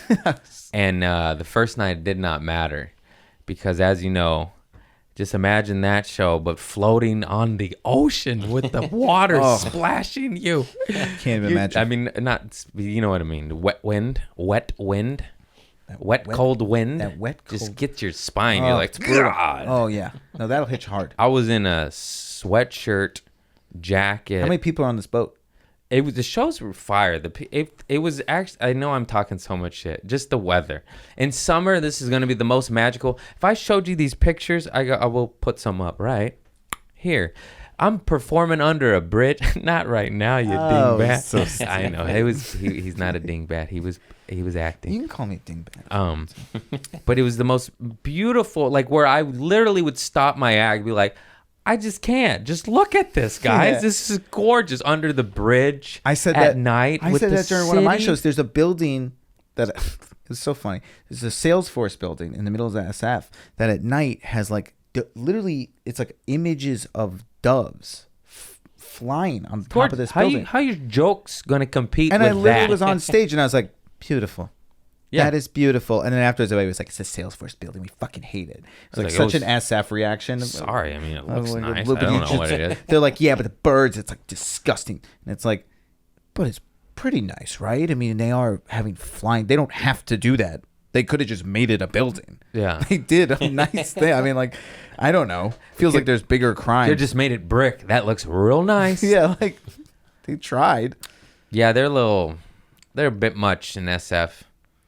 They like me, but I always have to. There's always got to prove myself to an SF crowd. I called myself a lesbian one time, and someone said easy. I didn't hear him. I would have went at him. I said, "Oh yeah, I hate easy. easy on this lesbian dick." I hate it. That would have been good. That would have been a good one. Yeah, that's how I come back. Tit for tat, motherfucker. Just like, oh God. Mark Norman's tweet. Did you like that? I loved it. Did you see it? No, what's this? Let me pull it up so I could read it verbatim. I shared it. He's such a good dude. This guy. Oh, hang on. I gotta type it in. You go. You do it. Mark Norman. Boy, he Funny is. guy. This is a man who I look up to in social yeah. media, and you talk like you're typing like my mother. I'm old school, man. I'm 36, bro, and I didn't get this till way later. You think I was the guy doing typing class? Doing the... Oh, bro. I was fucking... I can't even imagine what your grades were like. I was actually on honor roll until I got into drugs. That's the truth. He tweeted, Mark Norman, the great Mark... fuck him. No, I'm just kidding. The great Mark Kevin Norman. He tweeted, apologize for that joke. Sorry. Hey, you didn't mean that apology. I think he gathered that I'm two different people. Hey, you didn't mean that apology. He goes, I didn't mean the joke either. Smart. It's the truth. It's just like, God, can't you tell there's no hate in my heart? Like, what do you think? I'm fucking... I'm lucky where I have this like rule for my comedy where I don't say anything on stage I don't believe. And so I've always had it very easy because when somebody's like, hey, that was offensive, I'm always like, I'll debate you. Like, I'm always like, talk to me afterwards. I'm happy to, because I won't say a thing I don't believe. It's very easy for me to get away. I can like, because the truth is most people don't even, they hear trigger words. Yeah, that's all it is. It's a trigger word. And so I'm always like, no, I really believed it. Like whatever the joke is, I'm like, I believe it. Like what part of it don't you think is true? And they usually have like one point, and I'll be like, yeah, but I mean, clearly like this, and they'll be like, you can just feel them being like, I didn't think we were gonna have a rational conversation about this. This isn't what I wanted. I wanted you to say sorry. I didn't know you were going to like rationally. So I tend to diffuse. That's how I got through the college world. Because I'd do a lot of that. I'd be like, just talk to me afterwards. And all these kids come up to me afterwards and they'd be like, what about this? And I'd be like, it's a decent point. But once it was a little cuck kid, I'd be like, oh, go fuck yourself. You dumb son of a bitch. You ain't been through shit. Wait till life hits you. You know, I'd say... Wait till that hope expires in your little heart. You think you're going to have an easy life? This shit's hard. People die. You're going to cry. Oh, I need my CBD, you little bitch. Little bitch. Yeah, I mean, safe space. Safe space. Get the fuck out. I got your safe space hanging. So I'd say probably you shouldn't do colleges. I'd say...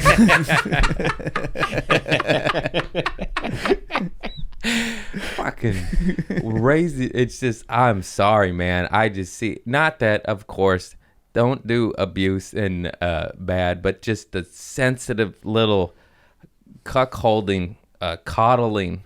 I guess cuckolding was a bit aggressive for the first. I hate the word cuck.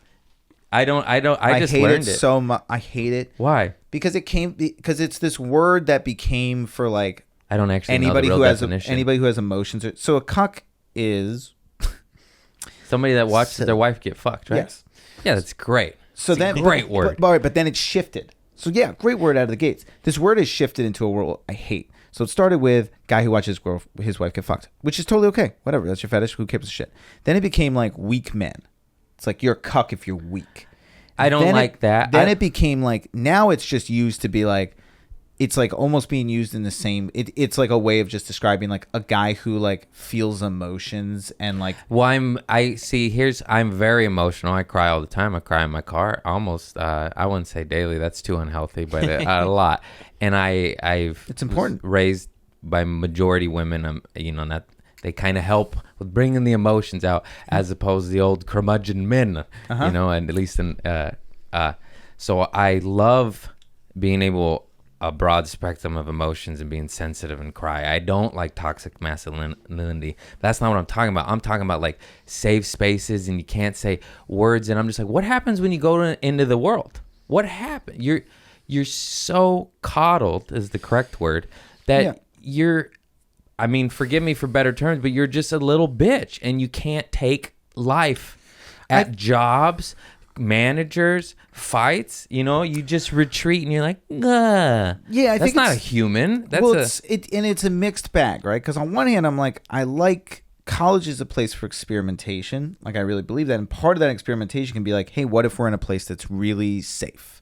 What if we're a place where we can explore, find who we are? Like I like that premise because I do think, particularly nowadays, I like where we are too. teaching kids like correctly, like both the sexual spectrum and gender fluidity, which is very difficult stuff, and particularly for some of these kids who are in, like for me, who went from like Virginia to NYU, where it was like I went from a very like that is not a thing that exists to like everybody believes in everything. It was a shift, and I liked that I was in a safe place where I was able to go through it. I also agree, though, part of it has to be like, okay, and this is a wonderful 4 years. Like, it's so important we all get to do this. But there's a thing out there. Get ready, because the real world. The world is tough. And you're gonna have to hear some shit. It's unforgiving. It's unforgiving. But that isn't to say you can't be the change. Yeah, you could always, of course, etch out a beautiful, great life. Yeah.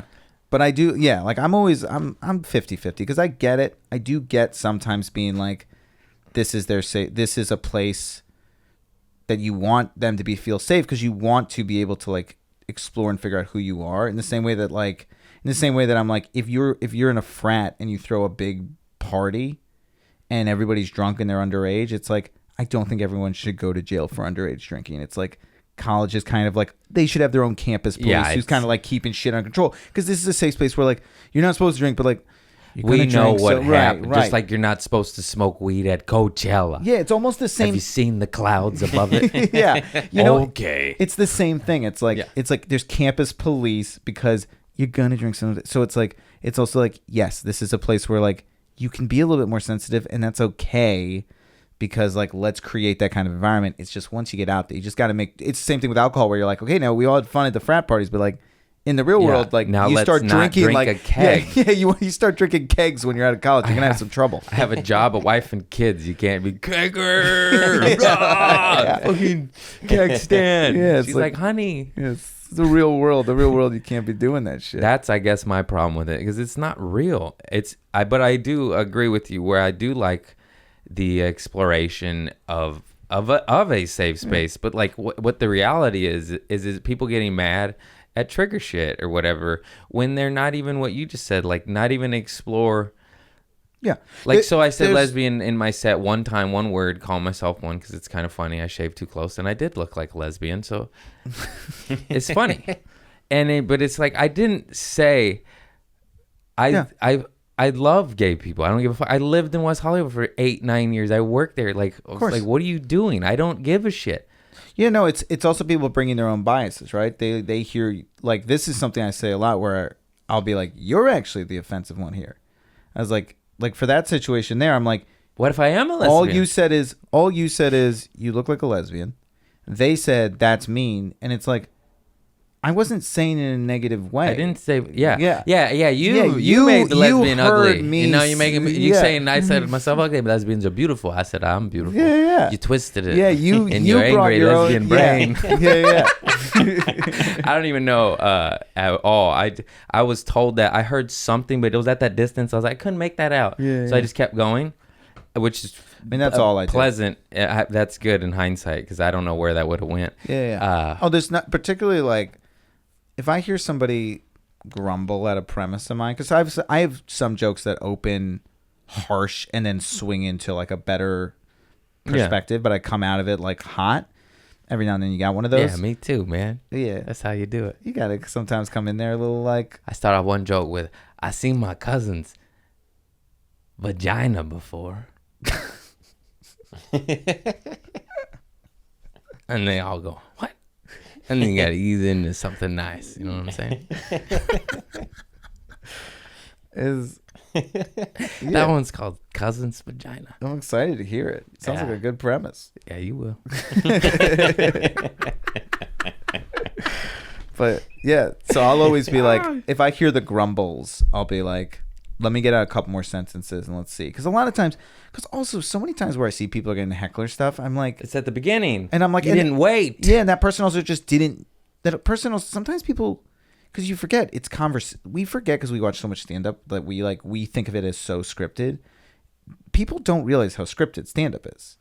They think we're just talking. It's all... and so sometimes people will respond because they genuinely think I'm like, particularly because when I do like... Because I love disguising. I disguise hard.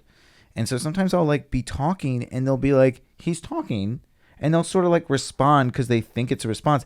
And then like, it's like, it's okay. Like, I ignore... Sometimes comics will be like, yeah, you ever do this? And someone's like, yeah. And he's like, what'd you say? And it's like, you literally asked them a question. Like, why are you yelling at them?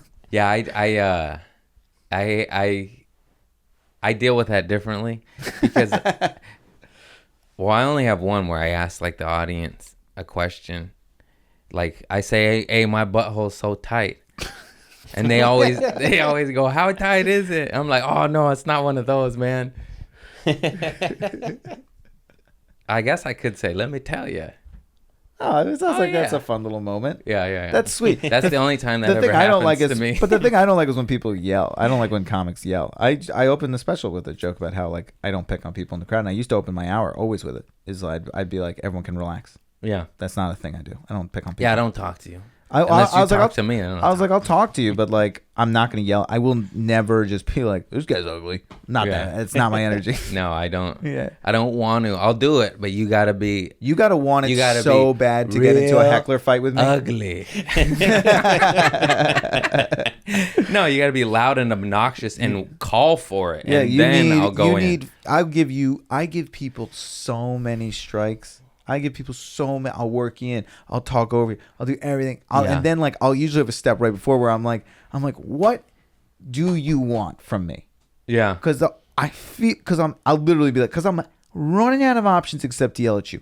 Please tell me what I can do besides that. I stopped coming in hot because I came in hot and I learned lessons. It's hard to it's a recover. thing comics are taught. I think it's something young comics are taught where it's like, anybody fucking, they talk to you, you got to command respect. You take them out. And like the more I You did it, the take more them I was out like, in a funny way. Yeah, I it's was like- just like, fuck you guys, you fucking asshole. but it's also, but I think it's a lot of what people, honestly, many times I see like that stuff and I'm like, guys, this isn't funny. This is scary. Like the crowd sometimes will laugh because they're scared, but Yeah. they're scared. Yeah. You're yelling. It needs to be done with grace. Grace. Most people do not want to be yelled at. Every now and then you run into your like once a year. I was going to say I yelled Somebody at pushes me and I'm like, okay, fine. What's your fucking problem? Like, I kicked out a table of real estate agents at a Madhouse Comedy Club. And that felt good. I went off on them, but they had it coming. They were ruining the show. Yep. They were ruining the show. So I don't feel bad at all, but I still even and like, when I you're a was more like, seasoned comic, sometimes like, because Madhouse does showcase Yeah. style. And so sometimes on those shows, I also am like, there'll be times where I'll hear, and I'll be like, if I can't get them to quiet down, I need to get them out of here because like, there's some younger comics on those showcases. Yeah, they killed a couple. There was some vets and some younger comics, and Right. a few died and bombed because of them, because of Right. how shitty. And they were ruining the show for everyone around them, and even seasoned vets had struggled because they were that loud. They were on their phones talking about their phones in the middle of a showroom, and no one was policing the room. And then I told the door guys, I was like, if you don't, I was like, because I was sitting near them and watching. And they already win at one or two comics. So they already battled a couple comics. Right. And I tried to do like one joke and it just didn't work because of them. Right. And I was like, I was like featuring or what, I don't, you know what I mean? I got 15 instead of 8 or. Pretty big. Yeah. Anyways, I was like, I can't do the rest of this time with them like that. So I just went at them and it was awesome. I said, like, why don't you crawl back to the glory hole in which you came out of? And Let's go. yeah, it was bad. It was bad. I didn't mean it. I mean, I meant it in that moment. But then the reason I knew I don't regret the situation is because they go, fuck you. And I was like, hey, audience, you guys hate this table? And they're like, yeah. I was like, you guys like me? And they're like, yeah. And I was like, the votes are in. Like, we hate you. You guys need to leave. And then everyone cheered. That's how awful this table was. It's great. I know I said bad shit, but I was like, when you kick out a table and the whole audience goes, yay, thank you. Yeah. And it wasn't, that's fucked up. That goes down to the club, though. The club, Yes, the club you need made help. that happen. The club should have said, please keep it down. Yep. Coming back. Please keep it down. Third strike. All right, you guys got to go. Yeah. You get 3 shots, you're out. It's baseball. It's as simple as Yeah. that. And you give them a chance, and by the then way, you kick them out. And by the way, they'd had, it sounds like, There was 5 comics. 49 opportunities Yes. to kick these people out. When the first comic goes, hey, fuck you, you fucking bitches, get like that wasn't even me. That was the second round of it. know. And I was like, why didn't you get him out on his? Why are you know, making why? me do this? I don't understand the instincts of certain clubs to not get them out. It's like, They're spending money. Because- They're spending because money. Yeah, to they're me- wasting the money of the rest of the people around because them. this is also where I get frustrated with like clubs booking TikTokers and like people who just like don't do comedy but have like big social media. Because I'm like, the problem is people are going to come to this show because there's nothing worse than going to a bad comedy show. And if a table is ruining an entire show, that's a bad comedy show. Every single person leaves that room and goes, oh, I don't want to go to a comedy show again. It's like, because they ruined the experience. and it's like, so you just lost 100 customers. over a table Yeah. of 8 Same drunk. with like a shitty TikToker. Oh, you know what it was? It always is. This sounds fucked up. It was shit-faced pretty women. It was a table of shit-faced pretty women. Pretty women are very... They're the worst audience members, especially in a pack like that. Oh my God. I mean, I'll tell you, I do something. So I do something on stage that 1 out of 4 times works, but when it works, it's like a blow up moment where I'll just go teachers, because 1 out of 4 times it's a group of teachers. No way. Teachers, and they know teachers how make hard it the is worst. They make the worst audience members, and when I hit it, and they all go, yeah. It's like such an explosion. I'm gonna steal like, it. Can I steal that? Yeah. Those bits you can steal because they're not really bits. Because know what I mean? for sure, of course, It's a And by the way, tool on the belt. And by the way, joke stealing is completely overblown on the internet. It's not nearly as much as you guys think. The amount of stuff I post that people are like, "You stole this from," and I'm like, "That's not even in the same ballpark." Like, also, too, there's parallel thinking. We also all live in the same world, so we're going to talk about the same shit. Yeah, exactly. And I think there's like 6 thieves total. Yeah, no, it's not. It's not the amount of many. it on the internet where I'm like, guys, we gotta define this for our audience. We gotta, at some point, somebody has to be like, here's what joke stealing is. It is not just premise. It is not just setup. It's not even first punchline. It's end of joke. Are we still doing the same thing? Yeah. Because you're going to have punchlines that come close to other people's. Absolutely. People have stuff close to mine. So it's always like, if it's at the very end and they finish the thought, and I'm like, okay, we never diverted. Neil Brennan had a bit, and I saw him change it, and I asked him, I was like, hey, why'd you change that to work not as good? He's like, Seinfeld did it. And I was like, damn. He's like, yeah, I know. He's like, it sucks when they're more famous than you, because if you're the more famous comic, like, they didn't steal the point of that story is he didn't steal his joke. It's parallel thinking. Yeah. And he just said, God damn it, he's way more famous, and then he can't do it anymore. No comic well. There'll never be another Carlos Mencia. Like, there'll never be a situation. Because they get burned at the stake. Yeah, like, that was the last one who got through the system, who stole. But it's like, yeah, we know, and we police it ourselves. Please stop policing us. Please, I beg of you. Someone said my bro joke. They were like, "You stole this from Adam Ray," and I was like, because he said bro once, and I was like, you mean just who Adam Ray is? That is not joke stealing. Yeah, like, he is a bro. He is a bro. Like, He's just a the bro. Essence You stole Maz Jabrani joke, bro. Yeah, no, I was like, guys, he's the best. He's just a human. I'm describing a similar human to him. Someone said I stole a Mitch Hedberg joke, and I was just so mad. It was like, Mitch Hedberg tells one-liners, and I tell 8-minute stories. I know. They're on the most furthest opposite. I mean, yes, if you mean there's a long-haired stoner guy that did drugs, I'm guilty, but there's quite a few of us. Yeah. This isn't a new thing.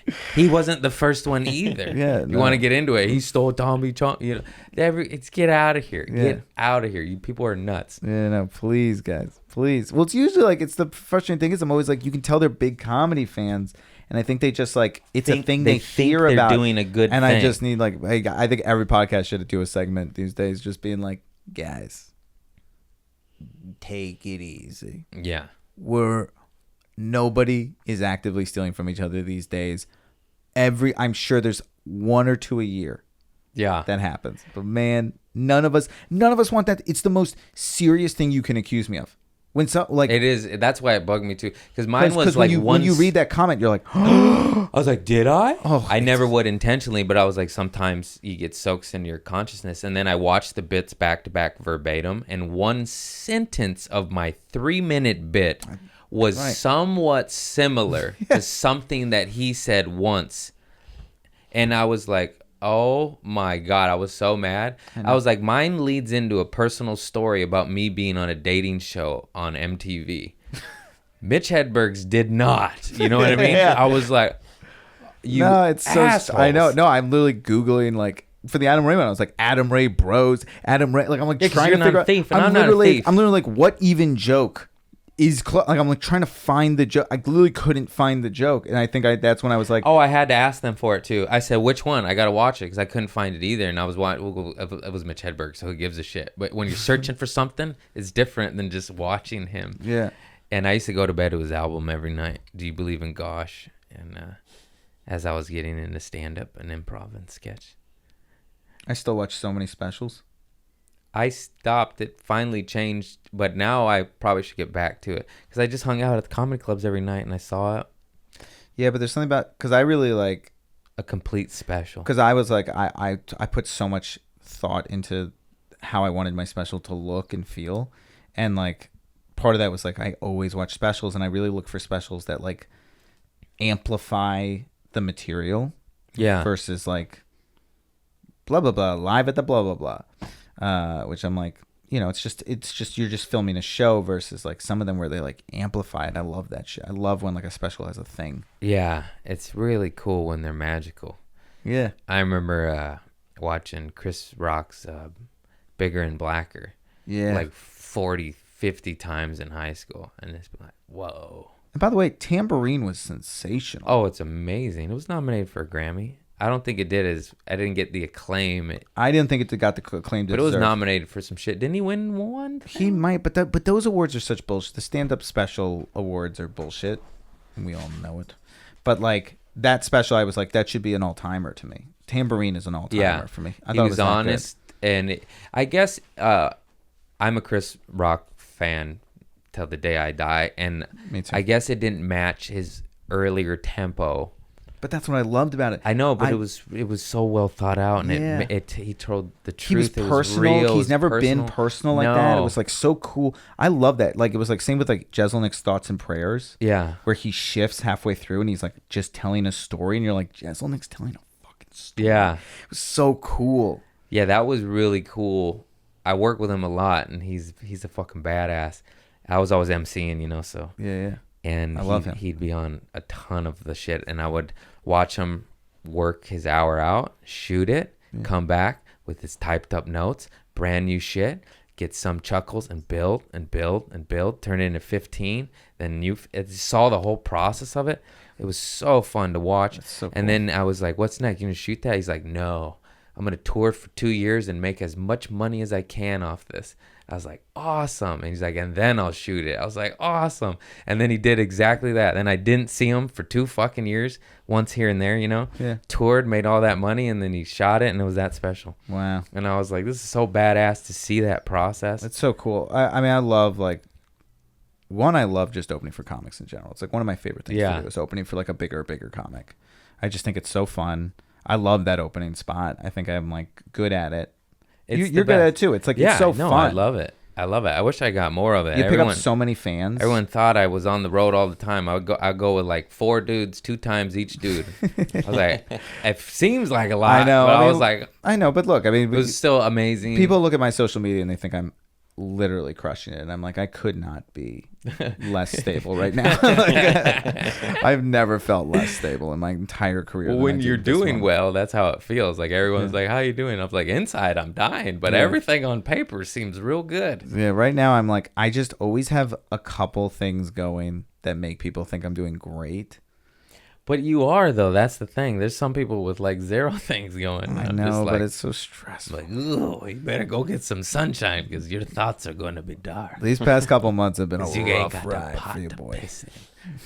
You ain't got a pot, boy. Oh, are you pissing? Not in the pot. Not in the pot. You know how many years I didn't have a pot? You just go in the bushes. No one gives a shit. That's a metaphor for life. Oh, okay. But it's tough when you do a metaphor because it feels possible for you. like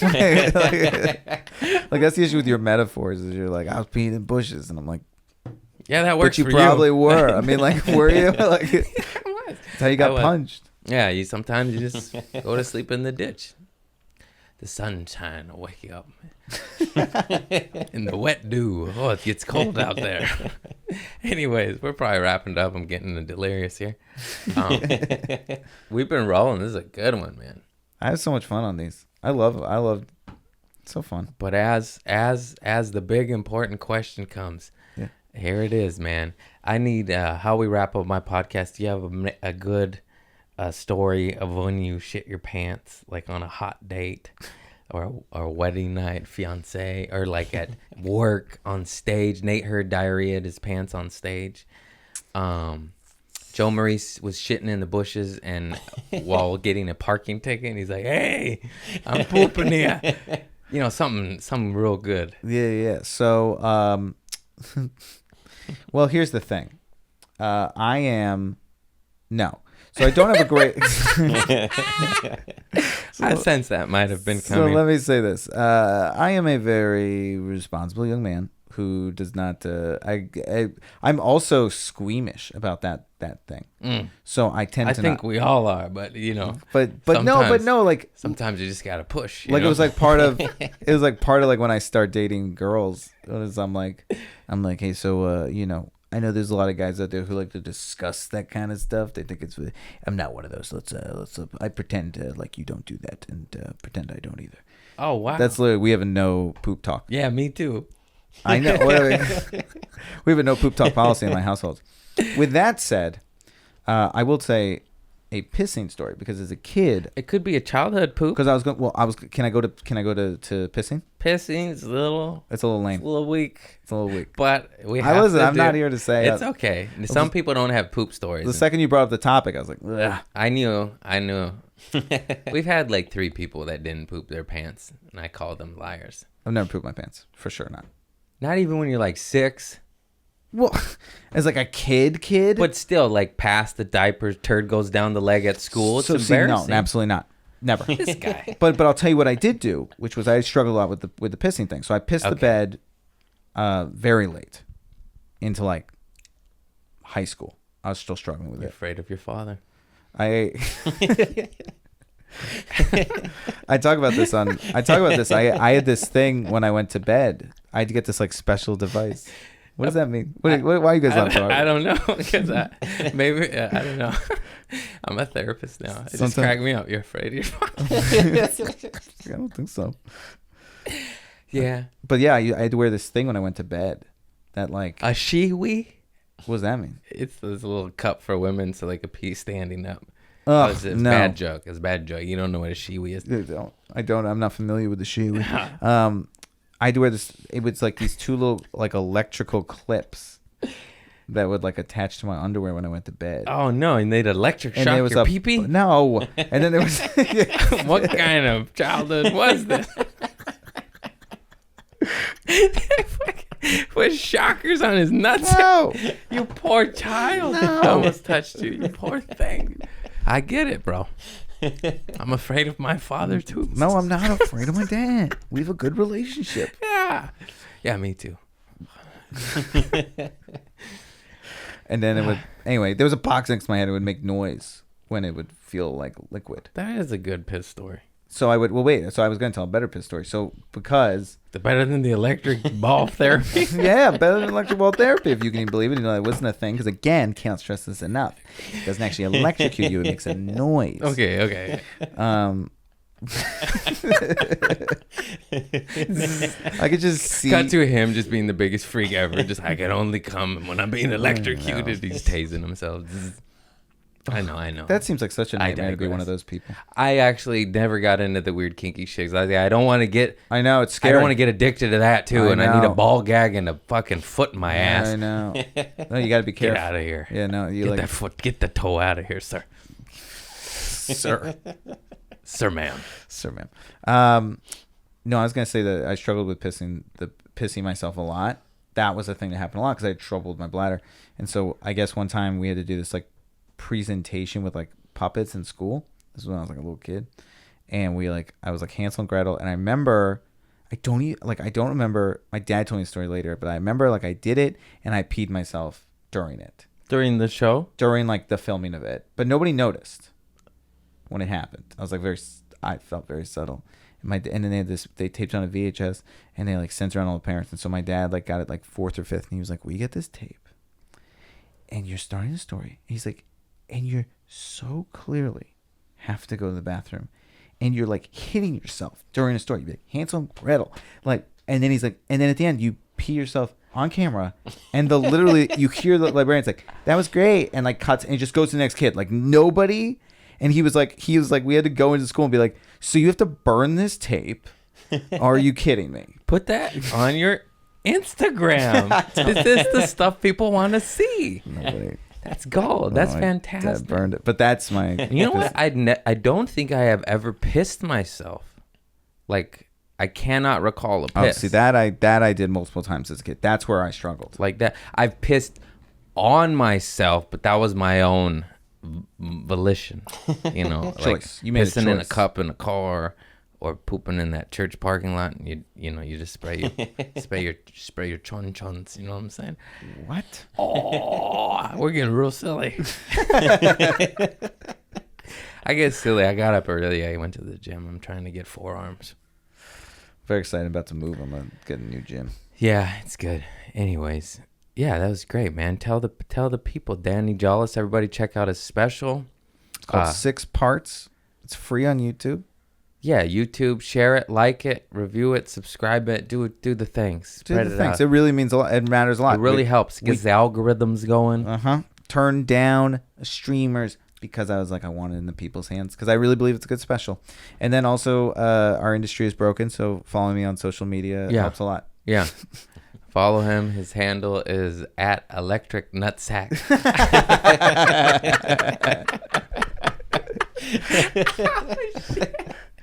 Oh, fuck yeah. Thank you so much. This has been community service. I love you all. Like and subscribe. I appreciate y'all. Patreon people, merch is coming. I finally have it. I didn't have it. I'm a slow. Anyways, I have hoodies coming and t-shirts to all the people I owe coming in real hot this week. I'll be messaging you. Look out on the Patreon. I love you all. Bye-bye.